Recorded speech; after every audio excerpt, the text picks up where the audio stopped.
top of Norway in Tromsø. This is our Norway house. Plan kind of for this week was to drive around and find places to ski. It's our first day officially skiing in Norway. We made it to the top.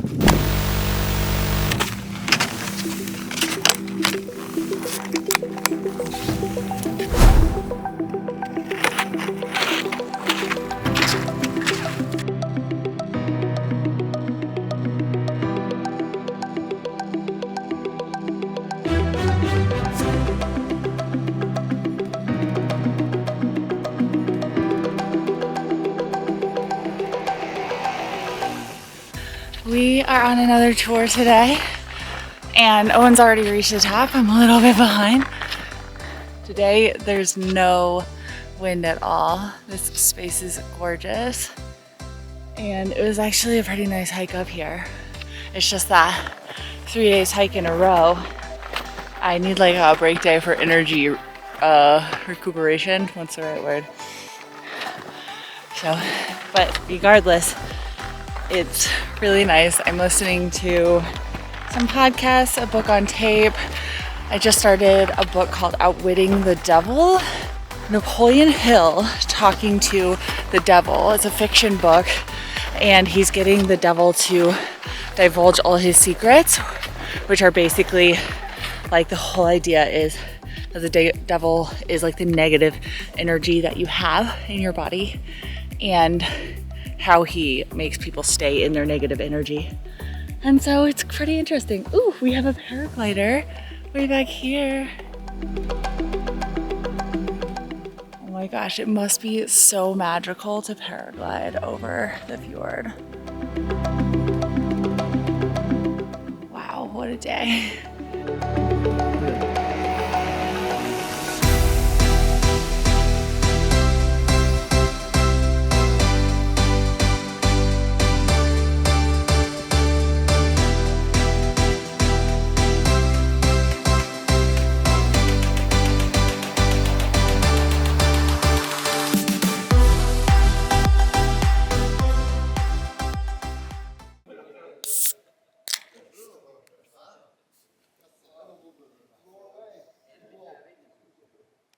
We are in the absolute cutest place. We just got here after we toured up a mountain around the corner, and we didn't really know what to expect, but we get our own private cute little red cabin on the water. Like, it's adorable. We've got this whole kitchenette, living area, big screen TV. Upstairs is 2 bedrooms. There's a bedroom down here. We need some more friends. And a bathroom, of course. And then like ski room, boot heaters, and a deck. We were just having our little après drinks on the adorable deck. And it's almost dinner time. They cook dinner here. So dinner's at 7. It is 6:25. And I really want to check out the sauna because chilly. I just feel like it would be perfect, and then I could take a quick shower before dinner. So that's what I'm gonna do now. And yeah, I'm just so excited to be here. We're even more north than we were before. So we are up there in the Arctic Circle. Here we've got our dinner room, which is super cute and cozy. I will definitely be spending some time in there a little bit later. I'm hoping that I get a day off tomorrow, but man, there's so much to do around here. I don't know if I can. And then the places are so cute right here. There's, I think, 5 of them, 5 or 6. This place is called Lyngen, and I actually think it would probably be so epic during the summer because like the fishing must be just amazing around here. So makes me want to come back.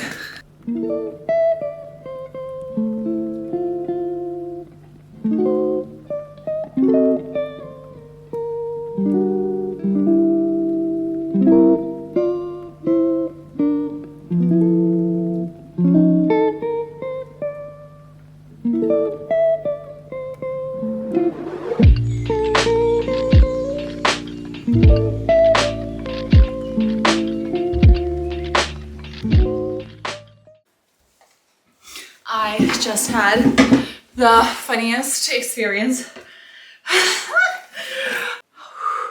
The supermarkets here in Norway, or anything for that matter, have really weird hours. Like nothing's open on Sundays.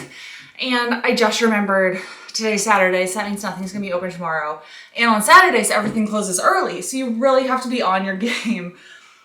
So I was sitting here and this year, it's April, Owen and I have been trying to get pregnant starting at the beginning of the year. We finally were like, okay, it's time. Me thinking you just like get pregnant right away and like it's just like, boom. It doesn't really happen like that.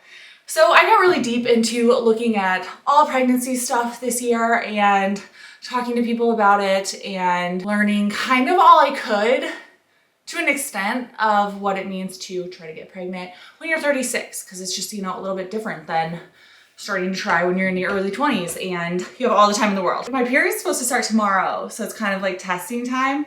And I have one test here. I was like, oh my gosh, if I take one, I like want to be sure and take two if it just so happens that I am pregnant. So there's one store in this tiny town, in this like Arctic town that we're in, and it's over there. Owen went on a ski adventure by himself today, so he took the car. But the girl told us that there was bikes here to use, and so I was like, okay. I look at my clock, it's 20 till 3, store closes at 3, and on Google Maps it says biking will take me 13 minutes. So I ran out to the bikes. There was one bike that didn't have all flat tires, and I hopped on and went as fast as I could, and the road was like this, and I was like dying, you guys. I don't know if I'm out of shape or what it is, but anyway, I get to the store. Couldn't find anything. I was like, oh my gosh, I just came all this way. So I asked the lady who works there and she was like, oh yeah, I have one. So she got me this. And then like the numbers, it says 134.90 and I'm putting my card on there and I was like, wait a second. I'm like, does this mean 134? Because I still like can't figure it out sometimes. It's not, the decimal point is not that. So like it actually translates to kind of like a 13 or 11 or something like that. So I got help and then I ran out and they were closing. I got there at 5 till, so it took me 15 minutes to bike over. And then I biked back and I'm like dead. I told Owen I was gonna go meet him on a bike right now, but it's cold and I'm tired. Anyway, I'm gonna give this a go right now. I just looked.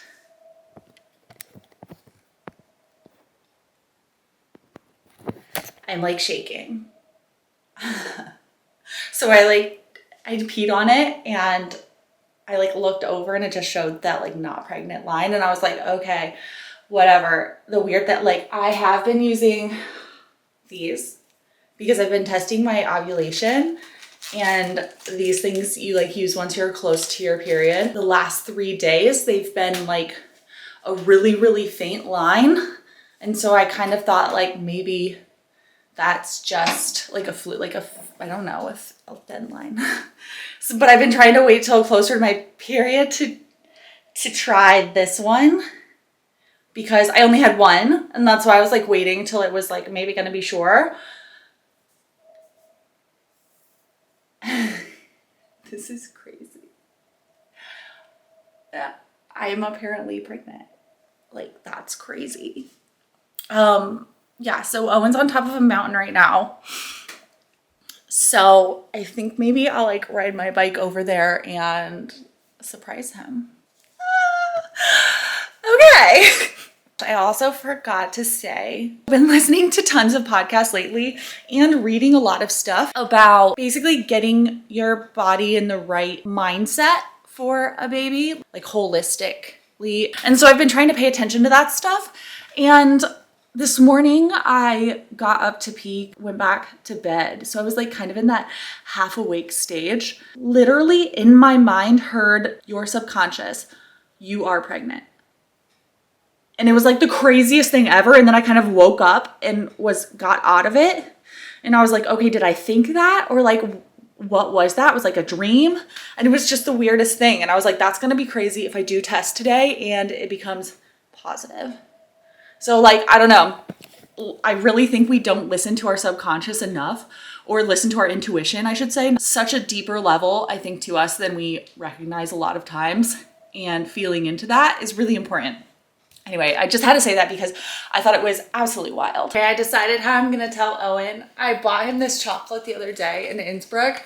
It's a single malt whiskey chocolate, like really good chocolate with whiskey inside it from Austria, but we haven't opened it yet. So I'm gonna make him a little note to stick inside the chocolate, and when I go see him, I'm gonna have him say I'm gonna tell him that I want to eat the chocolate. And instead of like showing him the pregnancy test, which is like not that romantic, I'm gonna write him just a cute little note that says we're having a baby.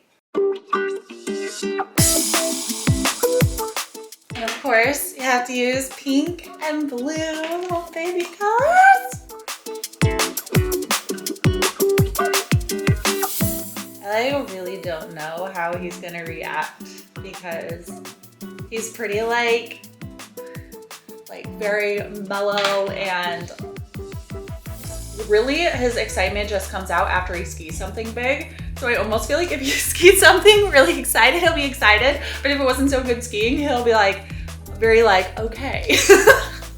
I don't know, we will see. Ooh, this is looking cute. But I'm very anxious. Like I watched some TikToks where guys like started crying. If he did that, I would be like, I don't know who you are, because there's like a less than 1% chance that would happen. Here's my little note.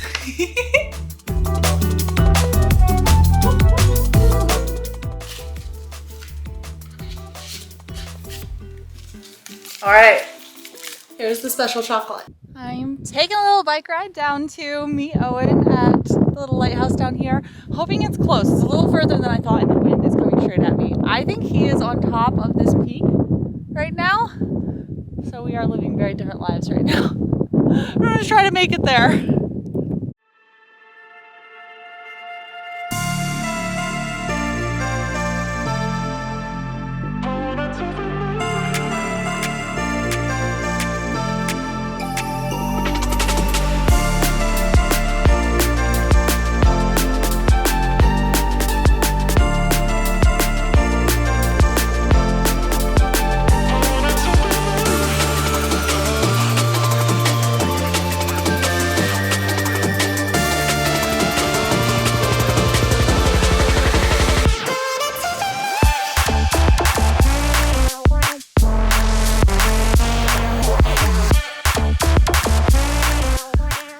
It didn't work because the lighthouse was too far.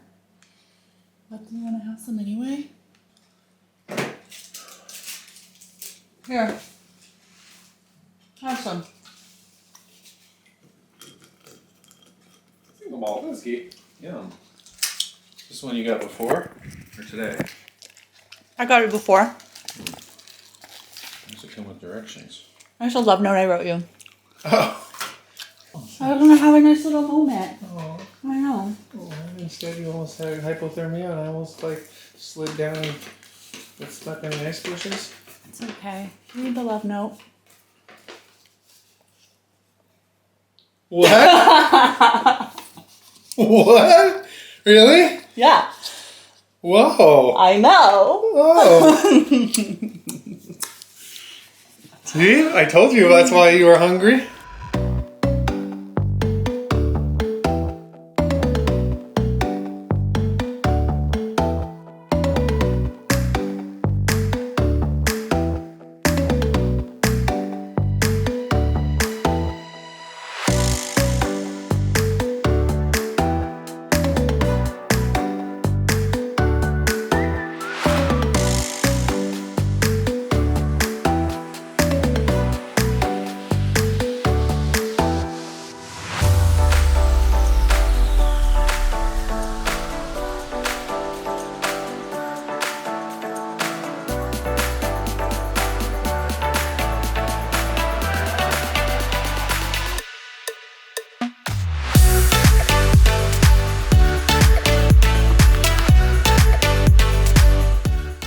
I don't know how he gets so far ahead. It's like going straight uphill, but it is a great day out today. Just a little bit windy, chilly, but really pretty. And we're just right behind our hotel right now.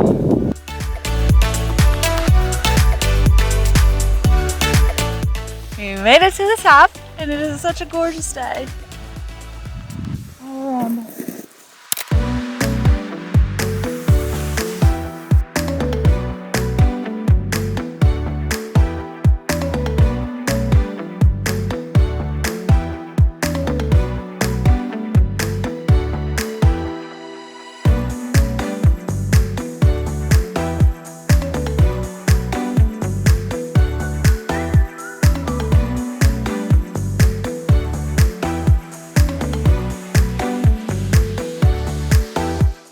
It's so pink right now, but about 9:30.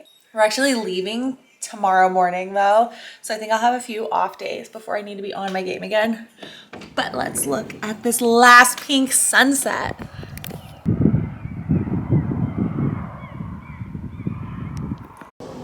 We're heading to Oslo today, finishing up our time here in the Lyngen Alps, and it has been so beautiful. Kind of in love with it. But I have to say it's a little bit chilly too, so I think it would be a little bit tough to be here all the time, especially with the darkness changes. We're just about to enter the season where there's the midnight sun, so the sun does not go down all day long. She said, I think starting in 2 weeks. Already, the sun basically doesn't go down at midnight. You can already see the sun rising on the horizon. It's really, really crazy. So we're driving to the airport right now. We had to make sure that we hit the correct ferry because they only run every hour. There's a whole bunch of different ferries that go over the fjords, and this one went at 7. Our flight's at 10:20, and it'll take us, we already drove for an hour, and it'll take us an hour and a half more to get to the airport. So it's pretty straightforward. It's just that you have to make sure that you hit these things correctly so that you don't miss your flight. I'm dying for another cinnamon bun, which I only got one when we flew in, and I thought there would be bakeries kind of scattered about, but here in the Arctic, there's really not that much on the roads around, so I haven't got enough buns. Our stay here in the Lyngen Alps area has been really magical, and it's hard to know what to expect before you come to any new place, but renting a car in Tromsø was a really good call. Driving around to all of the little areas, it's a long way to drive because there's really not that many roads, but it allows you to see all different types of mountains, all different types of landscapes, and kind of get a taste of what it's like to be around here. It's actually not that hard to get around. There's enough grocery stores, not too many, also not open on Sundays, and there's like enough restaurants that you can make do, especially if you get an Airbnb or even like the hotel we were staying at gave us dinner and breakfast, which is so nice. And there's tons of activities too, so there's always something to do. I think no matter what season you come in, there's different activities. Like after skiing season, we're now going into fishing season, so that's really big here. But also apparently the place we were staying last night said that their winter, even though it's completely dark, is their most popular season because people come for the northern lights, for all of the winter activities like dog sledding, snowmobiling. And so I think year round you can have an amazing time here. And she was also saying, the owner of the place we were staying was saying that they want to get more people here because a lot of people only come in, fly to Tromsø, and then maybe take a day trip, leave. But to stay out here near the fjords is such an amazing experience that definitely you should do if you come. Like, I don't think there's any need to just stay in Tromsø because staying out here makes the trip, I would say, 10 times better because you actually feel like immersed in the area, and to wake up and go to sleep to that, there's nothing like it.